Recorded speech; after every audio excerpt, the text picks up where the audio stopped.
बिस्मिल्लाहिर्रहमानिर्रहीम। अस्सलाम वालेकुम नाज़रीन। This is Suhaib Ahmed with my YouTube channel English Commentary at the rate of UPN। आज मैं आपकी मुलाकात करवाऊंगा एक इंतहाई शानदार, होनहार, talented young man Mohiuddin Farhan से, जो जिन्होंने 20वीं पोजीशन हासिल की जो 2020 का इंग्लिश लेक्चर का एग्ज़ाम था। और ना सिर्फ इन्होंने 20वीं पोजीशन हासिल की, बल्कि ये करंटली एक पब्लिक सेक्टर यूनिवर्सिटी में एज अ लेक्चर भी सर्व कर रहे हैं। और साथ ही साथ he is PhD scholar at Beihang University in China. तो इनसे आज पूछते हैं कि इन्होंने अपना इंटरव्यू किस तरह से तैयार किया और क्या क्या मुश्किलात आई और किस तरह से इन्होंने इतनी ज़बरदस्त कारकर्दगी का मुजाहरा किया। अस्सलाम वालेकुम मोहिउद्दीन। वालेकुम सलाम। मोहिउद्दीन, कैसे हैं आप? कैसे हैं ठीक ठाक? सुहेब, आप ठीक ठाक हैं? अल्हम्दुलिल्लाह, आप सुनाएं, ठीक हैं?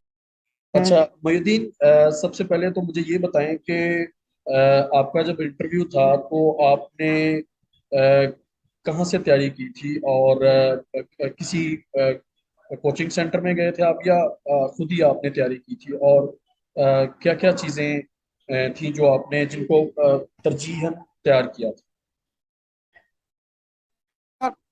इंटरव्यू के लिए मैं ना ही इंटरव्यू के लिए और ना ही रिटन टेस्ट के लिए मैं कभी कोचिंग क्लासेस नहीं गया। मेरे जो इंटरव्यू का सारा क्रेडिट है वो जाता है कि मेरी रिटन टेस्ट की प्रिपरेशन को। For example, I studied everything in detail even before the written test. I made a list of all the major works that are being taught at major universities in Pakistan. For example, GC University Lahore, Punjab University, GC University Faisalabad, and Islamia University Bahawalpur. And all I had a list. I had made a list of around 90 to 100 works. और उन 80 to 19 to 100 works की जो list थी उसमें से कुछ थी। और उसके अलावा जो वर्क्स मैंने नहीं पढ़े हुए थे, अब जाहिर सी बात है कि इंटरव्यू से पहले या रिटर्न से पहले मैं कभी ये सजेस्ट नहीं करूंगा कि आप जो हैं वो कंप्लीट टेक्स्ट हैं आप उनको पढ़ें। तो मैंने फिर क्या किया था कि उनकी कंप्लीट समरीज डिटेल पढ़ के और उनके MCQ सॉल्व किए। अब इस सारी डिटेल स्टडी का मुझे फायदा एक तो ये हुआ कि मेरे रिटन टेस्ट क्लियर हुआ, और उस सारी चीज़ का मुझे सबसे ज़्यादा बेनिफिट मिला मुझे इंटरव्यू में, क्योंकि रिटन टेस्ट और इंटरव्यू की तैयारी मेरी एक साथ साथ ही इनडायरेक्टली हो रही थी। कि जब आप डिटेल में हर चीज़ को तैयार करते हैं तो उससे ना तो सिर्फ आपका इंटरव्यू रिटन टेस्ट पास होता है, बल्कि वो ही चीज़ आपको इंटरव्यू में भी आगे हेल्प आउट करती है। तो अच्छा, इस तरह मेरी जो स्ट्रेटेजी थी वो इस तरह थी, और इस चीज़ के लिए मैंने कोई एकेडमी कोई ऐसी चीज़ ज्वाइन नहीं की। ज़बरदस्त। अच्छा मोहिउद्दीन, आपका इंटरव्यू कहाँ पे हुआ था? क्या सेंटर कहाँ बना था? मेरा सेंटर फैसलाबाद था। अच्छा, इंटरव्यू जब आप देने गए तो आप से पहला सवाल क्या हुआ? किस तरह से आपको उन्होंने कहा कि आप स्टार्ट करें अपनी कन्वर्सेशन को?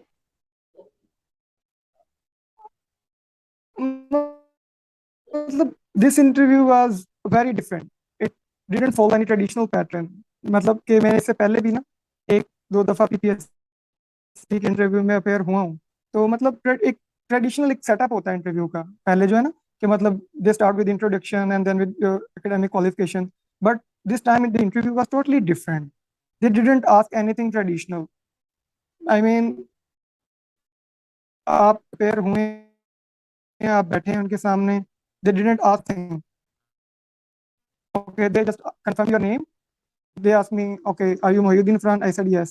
And they just started questioning. तो पैटर्न उनका ये चल रहा था कि इस दफा उन्होंने क्या किया है कि एक क्वेश्चन पूछा है, दो पूछे हैं।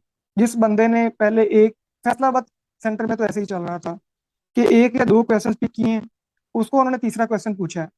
ये कि उसको उनको उसका जो इंटरव्यू है वो आगे लेके चलें।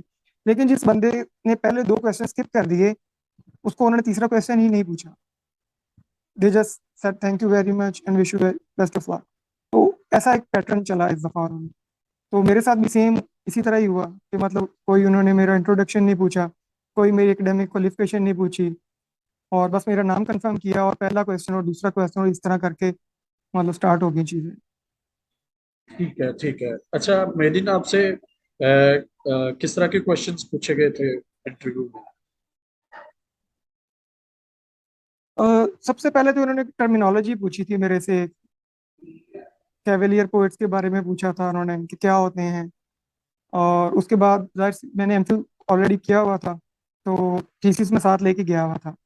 तो उन्होंने मेरे हाथ में थीसिस देखा और पूछा कि टॉपिक क्या है।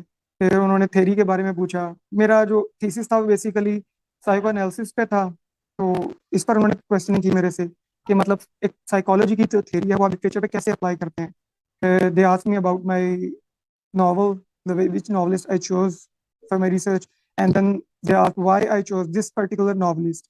I did my research on Philip Roth, an American novelist, and they asked me questions about Philip Roth, about theory, about my methodology, about my findings, and after that they asked me about if I had read anything Pakistani literature, and they asked me 5 to 6 questions.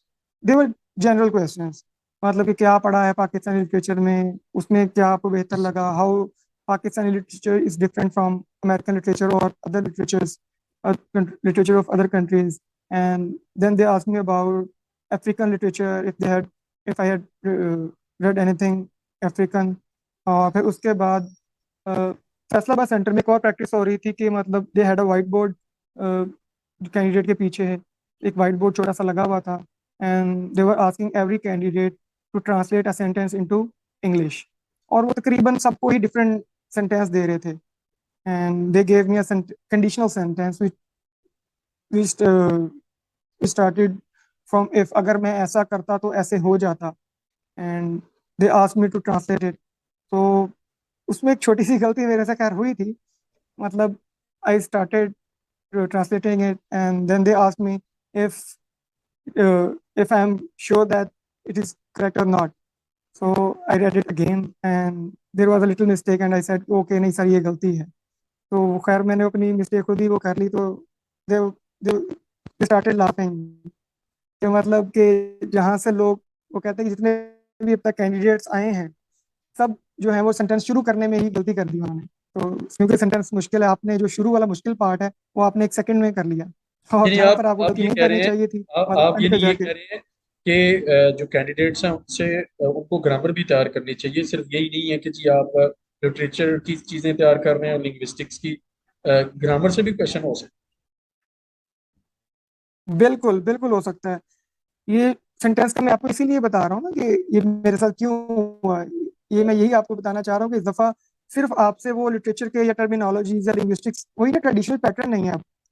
पहले अब से कुछ पिछले batch में या उससे पिछले batch में यही जनरल चीजें होती थी कि आप लोग क्या करते थे कि मतलब आप मेन मेन चीजें तैयार करके चले जाते थे, इंट्रोडक्शन तैयार कर लिया, अपनी एकेडमिक क्वालिफिकेशन के बारे में आपने 4 चीजें याद कर ली और बस आप चले गए। अब ऐसा नहीं है।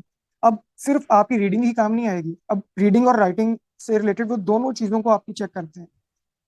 अब हैं। अच्छा देखिए मोहिदीन, उसमें ये है कि थोड़ी बहुत गलती को इग्नोर किया मोहिदीन, जाता है। इसके साथ मुझे ये बताएं कि जी। जो पेडागोजिकल स्किल्स हैं, एक तो है आपका सब्जेक्ट नॉलेज, उसके साथ साथ आप चूंकि ये लेक्चर का इंटरव्यू होगा, पेडागोजिकल स्किल्स से रिलेटेड भी आपसे कोई सवाल किया गया कि आप पढ़ाएंगे किस तरह से और कौन से मेथड्स का इस्तेमाल करेंगे आप?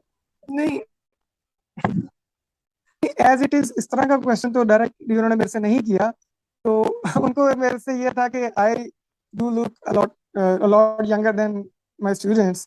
तो उनको ये एतराज था कि आप तो खुद स्टूडेंट्स लगते हैं, या हो सकता है कि मोस्टली स्टूडेंट्स जो है वो आपसे बड़े हों, तो how would you control students. Right. तो बस उन्हें ये था कि आप कंट्रोल कैसे करेंगे। तो इस चीज से ये थोड़ा मेरे लिए ट्रिकी भी था, लेकिन इस तरह उन्होंने मेरे से पूछा। तो उसका फिर मैंने ये कहा था कि टीचर होना ही एक बहुत बड़ी अथॉरिटी होती है कि जब आप टीचर होते हैं और आपके पास नॉलेज होता है तो आप बच्चों को उस चीज के जरिए कंट्रोल कर ही लेते हैं। अच्छा मोहिउद्दीन, ये वो फिर इस बात पर भी वो अगर हंस रहे थे। अगर जो है कोई पैनल का कोई मेंबर किसी कैंडिडेट से ये पूछता है कि जी बच्चे, खास तौर पे आप जाहिर है बड़ी क्लासेस को आपने टीच करना होता है, तो वहां पे अगर कोई बच्चा शोर कर रहा है या तंग कर रहा है तो आप ऐसे बच्चे को कैसे कंट्रोल करेंगे? ये अच्छा खासा एक जाहिर है काम है एक टीचर का कि क्लास में डिसिप्लिन को मेंटेन करना है, और ये है कि एक बच्चा अगर शोर कर रहा है तो बाकी बच्चों का नुकसान ना हो, तो आप ऐसे बच्चों को कैसे कंट्रोल करेंगे? आप आपका इस पे क्या जवाब हो? मेरा इस पर ये जवाब होगा कि अगर कोई बच्चा ऐसा है जो क्लास में बार बार बातें कर रहा है या शरारत करने की कोशिश कर रहा है, तो मेरा ये होगा कि मैं जो भी चीज़ पढ़ा रहा हूँ मैं उससे कहूंगा बेटा आप इसका जवाब दें, या थोड़ी थोड़ी देर बाद में उससे कोई ना कोई क्वेश्चंस करता रहूंगा। उससे ये होगा कि बच्चे, अब मैं टीचिंग कर भी रहा हूँ, खैर मेरा एक्सपीरियंस भी है, पहले भी थोड़ा बहुत था, तो ये स्ट्रेटेजी काम करती है। जब बच्चे को ये होता है कि हर थोड़ी देर बाद टीचर मेरे से क्वेश्चंस पूछेगा और मुझे इसका जवाब नहीं आएगा, या अगर मैंने इसका जवाब देना है, तो बच्चा क्या होगा, बच्चा बातों से ज्यादा फोकस करेगा या तो आपकी बात पर। अगर उसका फिर भी दिल नहीं कर रहा पढ़ने के, तो एटलीस्ट वो श्योर नहीं करेगा कि बार बार सर मेरे से क्वेश्चंस पूछेंगे, अगर मुझे नहीं आएगा तो मुझे थोड़ी शर्मिंदगी फील होगी। तो एक स्ट्रेटेजी काफी हद तक काम करती भी है, प्रैक्टिकली मैं इसको इम्प्लीमेंट करके भी देखा है। All right. अच्छा मोहिउद्दीन, आप कोई ऐसे सवाल थे जो जिनने आपको तंग किया ड्यूरिंग इंटरव्यू? कोई ऐसी चीज जिससे आप घबरा गए हो कि अब ये तो मैं इसको मैं कह, क्योंकि ये भी एक इम्पोर्टेंट क्वेश्चन है कि आपकी अपीयरेंस कैसी होनी चाहिए in interview to be look more presentable, और एक जिस तरह एक सीरियस कैंडिडेट होता है और वो चाह रहा होता है कि मैं इधर से भी कमी ना रह जाए, तो उस पे आपकी क्या सजेशन है बच्चों को?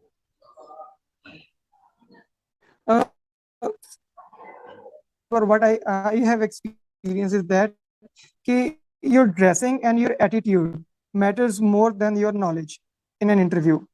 नॉन मतलब वर्बल आपकी जो कम्युनिकेशन। ड्रेसिंग है वो सबसे पहली वो चीज़ है जो एक, हाँ, non verbal communication, exactly. Your attitude, your non verbal communication and your dressing, ये वो चीज़ें हैं जो आपके इंटरव्यूअर को आपके नॉलेज से पहले ही इंप्रेस कर देती हैं। इसलिए सबसे इंपॉर्टेंट चीज़, आप जाहिर सी बात है इंटरव्यू में हम बहुत सारी चीज़ों का जवाब देते हैं, बहुत सारी का नहीं देते। वो जैसे आपने थोड़ी देर पहले क्वेश्चंस पूछे कि हर बंदे के पास हर चीज़ का नॉलेज नहीं है, लेकिन आप कुछ चीज़ें हैं जो आपके अपने कंट्रोल में हैं और जिन पर आपको काम करके जाना चाहिए। उनमें सबसे इंपॉर्टेंट चीज़ आपकी ड्रेसिंग सेंस है कि आपकी जो ड्रेसिंग है वो आपने कैसे करके जानी है। मेल्स के लिए जिस तरह ये है कि आप ऑब्वियसली कोशिश तो यही करें कि आप पैंट कोट पहन के ही जाएं। कोशिश तो हम नॉर्मली यही करते हैं। और उसमें कलर्स का बड़ा एक रोल होता है कि आप किस कलर कलर आपने कौन सा चूज किया है। नॉर्मली हम इंटरव्यू के लिए जो कलर्स सेलेक्ट करते हैं वो बड़े डिसेंट से, और वो बड़े कह लें कि आप ब्राइट कलर्स नहीं होते और ना ही वो बहुत ज्यादा डल होते। तो कोशिश हम ये करते हैं कि दरमियाने से कलर, मतलब for example light blue colour हो गया, ठीक है, और शर्ट अगर आप पहने तो वाइट शर्ट हो जाए, ब्लैक पैंट कोट हो गया, ठीक है, या लाइट ब्राउन हो गया। इस तरह के कलर्स हम कोशिश करते हैं कि पहन के जाएं। और शूज हैं, नॉर्मली वही हम कोशिश करते हैं कि जो है आपके वो ब्राउन ना हो, क्योंकि ब्राउन जो थोड़े से वो फॉर्मल में नहीं रहते, वो थोड़ी सी कैजुअल लुक देते हैं। इसी तरह फीमेल्स के लिए है कि आप, ठीक है, आप गाउन पहन रहे हैं या आप स्कार्फ पहन रहे हैं, जो भी आप पहन रहे हैं, उसका जो कलर है वो ब्राइट हो और बहुत ज्यादा आपने ज्वेलरी ना पहनी हो, ठीक है, मतलब हल्का सा लाइट सा मेकअप आपने किया हो। और कोशिश करें कि हील वाला जूता अगर अवॉइड कर सकते हैं तो हील वाला जूता मत पहने। तो ये चीज अच्छा, ये आपने देखा होगा, आपकी जो ड्रेसिंग बॉयज तो करते ही है। हैं, बॉयज को भी बाज बच्चों को ये ड्रेसिंग की सेंस नहीं होती, वो शायद इसको जरूरी भी नहीं समझते। लेकिन जो फीमेल्स कैंडिडेट्स होती हैं, इतनी आपने मेहनत किया, आपने रिटन टेस्ट क्लियर कर लिया है, तो इंटरव्यू में बाज़ बात हमने देखा है, ये आप ठीक कह रहे हैं कि वो ज्वेलरी का बहुत ज्यादा यूज करती हैं और कपड़े उस तरह के पहन के चली जाती हैं, तो वो मतलब इस ये बड़ी जरूरी चीज है। तो मेरे ख्याल से आपने बड़ी अच्छी बात की है कि इसका खास ख्याल रखना चाहिए, क्योंकि आप एक 17 ग्रेड की जॉब है, बड़ी सीरियस जॉब है, और उसके लिए आप मतलब इतना उसको कैजुअल नहीं ले सकते।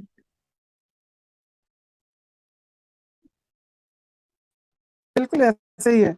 अब ये देखें ना कि आप बड़ी अच्छी आपने भी बात की कि 70 स्केल की जॉब के लिए आप जा रहे हैं और आपने इतनी मेहनत की है रिटर्न टेस्ट के लिए, और आपकी एक छोटी सी गलती आपकी सारी मेहनत पर वो कहते हैं कि पानी फेर देती है। आप ड्रेसिंग नहीं करके अच्छी जाते, फिर बहुत सारे बच्चे ऐसे कैंडिडेट्स होते हैं जो इंटरव्यू के बाद कहते हैं कि यार हमने बड़ा अच्छा परफॉर्म किया है लेकिन हमें पता नहीं क्यों नहीं रखा गया। तो मेरे नज़दीक उसका सबसे बड़ा फैक्टर ये होता है कि अगर आपने सारे क्वेश्चंस के आंसर्स भी दे दिए तो फिर आपकी जो पर्सनैलिटी है या इस जॉब के लिए सुटेबल नहीं है। और सुटेबल क्यों नहीं है? Because you don't know how to carry yourself. एक राइट।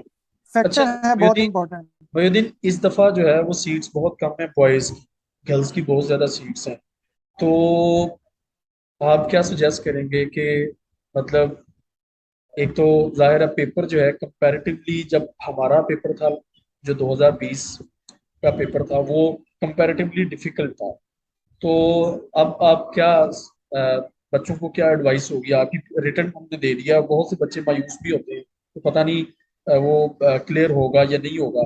तो आप क्या कहते हैं इस बारे में कि बच्चों को, सारे बच्चों को तैयारी करनी चाहिए जो एक्सपेक्ट कर रहा है? फॉर एग्जांपल कोई एक्सपेक्ट कर रहा है मेरे 45 तक आ जाए या 50 मेरा स्कोर होगा, तो आप क्या सुजेस्ट करेंगे ऐसे बच्चों को? यानी आप आपकी क्या राय है इसकी?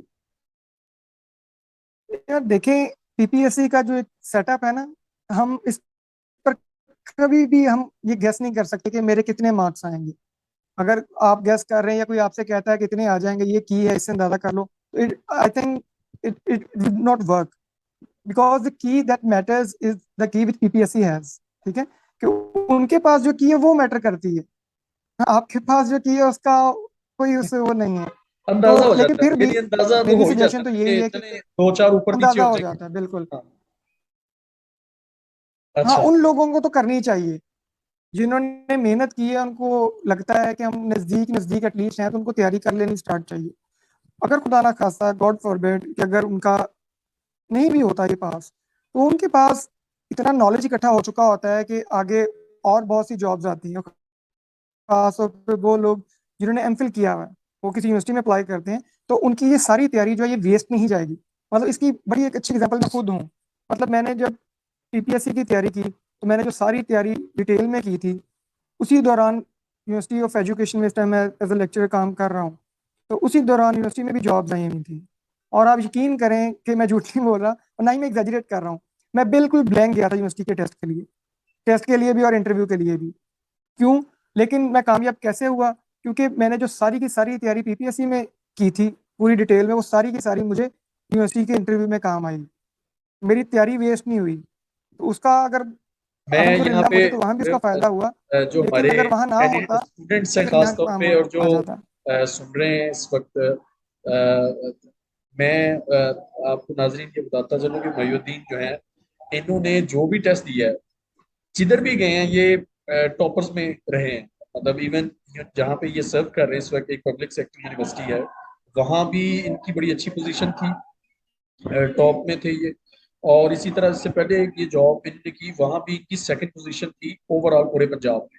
तो माशाल्लाह बड़े ज़हीन हैं और बड़े मेहनती हैं। गवर्नमेंट कॉलेज से इन्होंने अपनी ग्रेजुएशन की थी। तो टैलेंट में तो कोई शक ही नहीं है। अच्छा मयूद्दीन, आपने जब आप इंटरव्यू दे के निकले थे, तो क्या महसूस कर रहे थे? लग रहा था कि हो जाएगी सिलेक्शन? क्या फीलिंग थी आप? अ, मुझे ओवरऑल जो मेरा एक्सपीरियंस था वो बड़ा एक नॉर्मल और एक बड़ा अच्छा रहा। मतलब अ, बड़ा अच्छा उन्होंने मुझे किया, लेकिन वो जो ट्रांसलेशन वाला वो जो एक मिस्टेक थी ना, मुझे लग रहा था कि अगर खुदा ना खास्ता मेरी सिलेक्शन नहीं होती, तो वो जो मैंने एक मिस्टेक छोटी सी की है, शायद उस वजह से मैं रहूंगा, वरना मेरे चांसेस बन जाएंगे। लेकिन फिर मेरा जब रिजल्ट आया और जब मैंने रिजल्ट देखा, तो अल्हम्दुलिल्लाह मेरे बड़े अच्छे मार्क्स थे इंटरव्यू में। तो मुझे ये अंदाजा हुआ कि छोटी मोटी जो गलतियां हम करते हैं, आप सारे हम, मयूद्दीन कितने तो उनको मार्क्स थे लेके आपके? मैं कंफ्यूज नहीं होना चाहिए इंटरव्यू में। मयूद्दीन कितने मार्क्स थे मेरे आपके? 76 मार्क्स से। जबरदस्त। और प्रोबेबली ये 76 मार्क्स से। टॉप मार्क्स भी इतने थे, शायद 76 ही थे।